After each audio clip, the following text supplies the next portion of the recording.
नमस्कार, स्वागत है आपका इस बुलेटिन में। मैं हूं आपके साथ मेनका चौधरी। अयोध्या से खबर। अयोध्या से समाजवादी पार्टी के सांसद अवधेश प्रसाद के बेटे पर गंभीर धाराओं में मुकदमा दर्ज हुआ है। अवधेश प्रसाद के बेटे अजीत प्रसाद पर अपहरण, मारपीट के आरोप लगे हैं। अब इसी आरोप के बाद समाजवादी पार्टी बैकफुट पर है, क्योंकि ये वही अजीत प्रसाद हैं जिन्हें अखिलेश मिल्कीपुर उपचुनाव में प्रत्याशी बनाने जा रहे हैं। आपको इसी पर यह रिपोर्ट दिखाते हैं। ये जितने प्रदेश के संगठित अपराध में लिप्त माफिया पे, चाहे वो गाजीपुर का रहा हो, चाहे वो प्रयागराज का रहा हो, ये सब तो इनके चचा जान जैसे थे, चचा जान थे इनके सबके। समाजवादी पार्टी के अयोध्या अध्याय में अवधेश प्रसाद के बेटे पर लगा आरोप गंभीर है। अजीत प्रसाद के सियासी भविष्य पर प्रश्न चिन्ह है और अखिलेश के लिए वो संदेश जो सीएम योगी बार बार लगातार देते रहते हैं।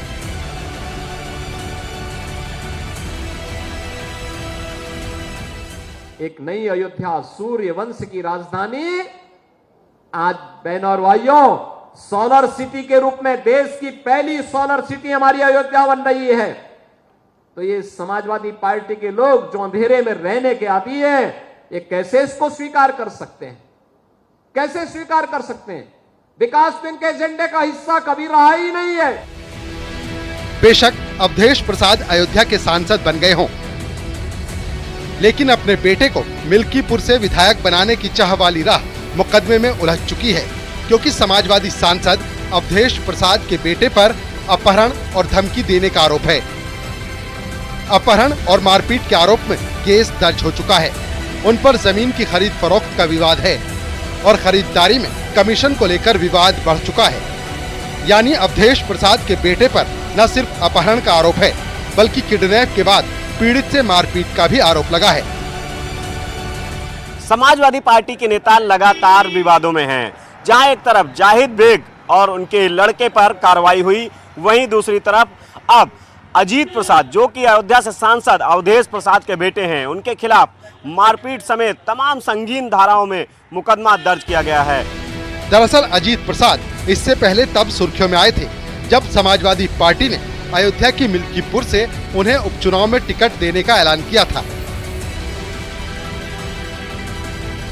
उसी वक्त अवधेश प्रसाद भी बेटे के नाम अयोध्या में सियासी एक्सरसाइज में जुट गए।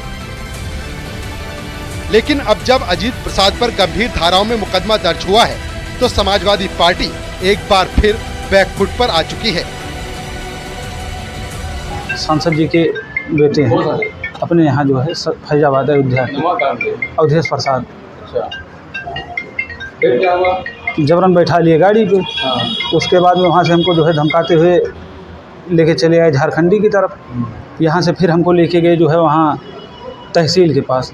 तहसील पे पहुँचने के बाद एक राजू यादव हैं, वो एक दीवान जी हैं, वो आ गए जो है हमको बहुत गाली गलौज मारने वाले जो है। देखिए, आज उत्तर प्रदेश की जनता जनार्दन के मन में एक बड़ा सवाल है कि आखिर अनेक जो आपराधिक घटनाएं घटती हैं, उसमें समाजवादी पार्टी से जुड़े नेता और कार्यकर्ता ही क्यों आते हैं, उनका नाम क्यों आता है। आप अभी जाहिद बेग की घटना हालिया की है, नवाब सिंह की घटना हालिया की है, और अब अजीत प्रसाद के खिलाफ ये जो अपहरण और इसका मामला आया है। तो ये अपने आप में समाजवादी पार्टी के लिए तो आत्मचिंतन का विषय होना चाहिए, लेकिन समाजवादी पार्टी की कुछ ट्रेनिंग ही ऐसी है। लेकिन जनता जनार्दन के मन में ये बड़ा सवाल है। समाजवादी सांसद अवधेश के बेटे अजीत न सिर्फ अयोध्या में समाजवादी पार्टी का झंडा लिए घूमते हैं, बल्कि वो प्रॉपर्टी डीलिंग का भी काम करते हैं। लेकिन उन पर जिस केस में मुकदमा दर्ज हुआ है, वो समाजवादी पार्टी के साथ ही अवधेश के सियासी भविष्य पर भी प्रश्न चिन्ह है, क्योंकि अवधेश प्रसाद ताल ठोककर मिल्कीपुर में बीजेपी को हराने की बात कर चुके हैं। Bureau report, news 18। बेटे अजीत पर मुकदमा दर्ज होने के बाद अवधेश प्रसाद का बड़ा बयान सामने आया। उन्होंने कहा, अजीत के खिलाफ आरोप बेबुनियाद है। अजीत को फंसाने की कोशिश हो रही है। मिल्कीपुर से टिकट मिलने की वजह से उसे फंसाया जा रहा है। उन्होंने कहा कि समाजवादी पार्टी जीत रही है, इसलिए बीजेपी बेचैन है। मेरे बेटे पर फर्जी मुकदमा दर्ज कराया गया है। तो सिरे से खारिज कर रहे हैं आरोपों को और कह रहे हैं कि यह केस ही फर्जी है और बीजेपी वालों ने केस दर्ज करवाया। हमारे बेटे अजीत पर जो आरोप लगा है पूरी तरह से निराधार है, मिथ्या है और राजनीति से प्रेरित है। ज्ञातव्य हो, ये सबको पता है कि मिल्कीपुर विधानसभा क्षेत्र में जब सांसद बना हमने इस्तीफा दिया, खाली हो गया। यहाँ उपचुनाव होना है और जिसके लिए हमारे नेता माननीय अखिलेश यादव जी ने हमारे बेटे अजीत को सर्वसम्मत कार्यकर्ताओं के राय बांट से उसको उम्मीदवार घोषित किया है। भारतीय जनता पार्टी पूरी तरह से भयभीत है और पूरी तरह से कमजोर है और उसको इस बात की जानकारी है कि समाजवादी पार्टी बहुत बड़े वोट से जीतने जा रही है। हरियाणा के चुनावी रण में सीएम योगी ने एक बार फिर कहा, बंटोगे तो कटोगे, एक रहोगे नेक रहोगे। उन्होंने साफ कर दिया कि अगर हिंदू एक हो गया तो कोई भी बाल तक बांका नहीं कर सकता। उन्होंने चुनावी रैली के दौरान उत्तर प्रदेश में 2017 के पहले और 2017 के बाद में फर्क क्या है ये समझाया। साथ ही कांग्रेस पर निशाना साधते हुए कहा कि राहुल गांधी देश की आस्था पर प्रहार करते हैं और विदेश में जाकर देश को अपमानित करते हैं।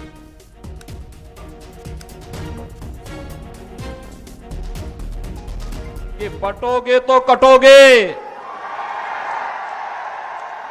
एक रहोगे तो नेक रहोगे। कोई माई का लाल आपका बाल बांका नहीं कर पाएगा। याद करिए, उत्तर प्रदेश में 17 के पहले दंगे होते थे, हर दूसरे तीसरे दिन दंगे होते थे।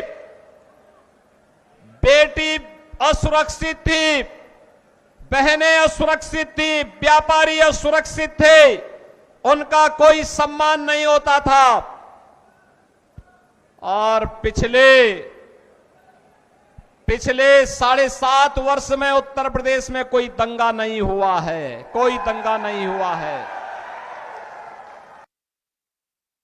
क्या हो सकता है? एक और अयोध्या में प्रभु राम लला के भव्य मंदिर का निर्माण का कार्य संपन्न हुआ, रामलला विराजमान हुए, और दूसरी तरफ अयोध्या के इंटरनेशनल एयरपोर्ट का नाम त्रिकालदर्शी ऋषि महर्षि वाल्मीकि जी के नाम पर करने का काम भी प्रधानमंत्री मोदी जी ने किया।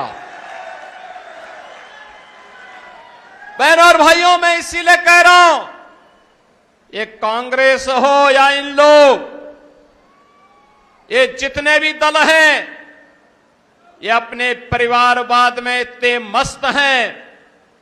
ये कभी बाबा साहब भीमराव अंबेडकर का अपमान करते हैं, कभी प्रभु राम का अपमान करते हैं, प्रभु श्री कृष्ण का अपमान करते हैं, भारत की सुरक्षा में सेंध लगाने का कार्य करते हैं और अपने राजनीतिक स्वार्थ के लिए सुरक्षा इनके लिए कोई मायने नहीं रखती। जब भी इन्हें सत्ता प्राप्त हुई, अनुसूचित जाति के लोगों पर अत्याचार, जब भी इनको सत्ता प्राप्त होती है, सुरक्षा पर सेंध लगाना, दंगा कराना, यही इनका कार्य रहा है।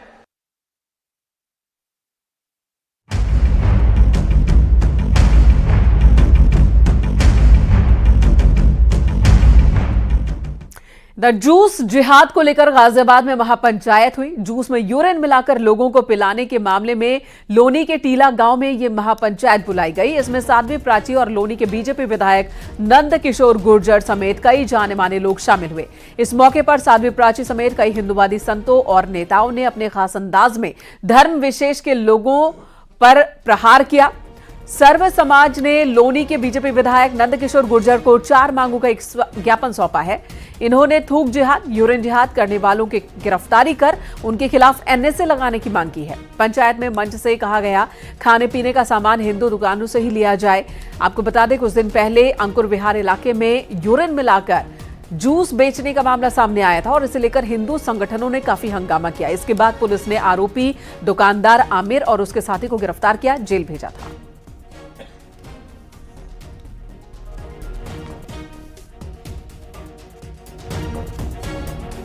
हिंदुस्तान के अंदर तो खाने पीने से लेकर के बेटियों को कत्ल कर दिया जा रहा है। समाज का गुस्सा आपने देखा, इसलिए यहाँ लौनी में किसी की औकात नहीं है। अगर कोई गड़बड़ करेगा तो अब उसको, माने योगी जी की सरकार है और अभी हम जिंदे हैं। हमारे पूर्वजों की जो लड़ाई जो उन्होंने शुरू की थी और इस देश के अंदर लगभग 500 साल तक किसी की बोलने की औकात नहीं हुई, अब 1000 साल तक कोई बोलेगा नहीं, नस्लें मिट जाएंगी। चार कौन सी प्रमुख मांगे हैं जिनको लेकर आपको ज्ञापन दिया गया है? चारों मांगे आपके सामने। पहली मांग तो है कि ये जो इस तरह का कोई भी कहीं प्रसाद में मिलाने वाला है, पुत्र जिहाद है या थूक जिहाद है, लव जिहाद किसी प्रकार का भी है, उसके ऊपर रासुका लगे और उन्हें मृत्युदंड की सजा हो, रासुका के तहत गिरफ्तारी हो।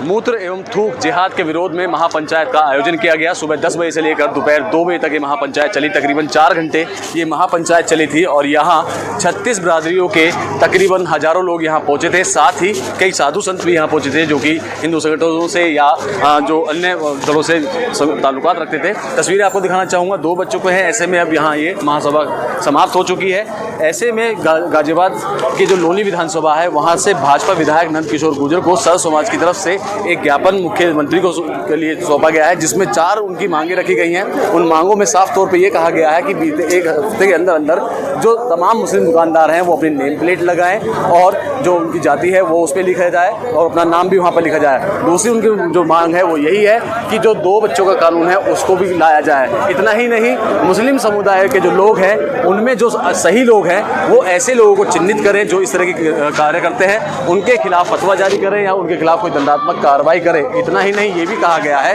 कि जो अवैध रूप से यहाँ बांग्लादेशी रह रहे हैं उनके खिलाफ भी माननीय सुप्रीम कोर्ट और प्रदेश सरकार कोई एक्शन ले। अब आपको 3 तस्वीरें दिखाते हैं कि किस तरह से लोगों के साथ धोखा हो रहा है। कहीं पर रोटी में थूक लगाने का वीडियो सामने आया तो कहीं पर फ्रूट जूस में यूरिन मिलाकर लोगों के सामने परोस दिया गया। ये 3 तस्वीरें हैं बागपत, गाजियाबाद, कन्नौज की। रोटी में थूक लगाकर देखिए यहाँ रोटी बनाई जा रही है। वहीं गाजियाबाद में लोनी का ही ये मामला है। बॉटल्स में यूरिन बरामद किए गए हैं। यही यूरिन मिलाया जा रहा था जूस में, लोगों को परोसा जा रहा था। तीसरी तस्वीर कन्नौज की आप देख रहे हैं। पुराना ये वीडियो है, इस मामले में भी एक्शन हुआ है जहां पर सलून के अंदर ये शख्स थूक लगाकर फेशियल करता दिख रहा है।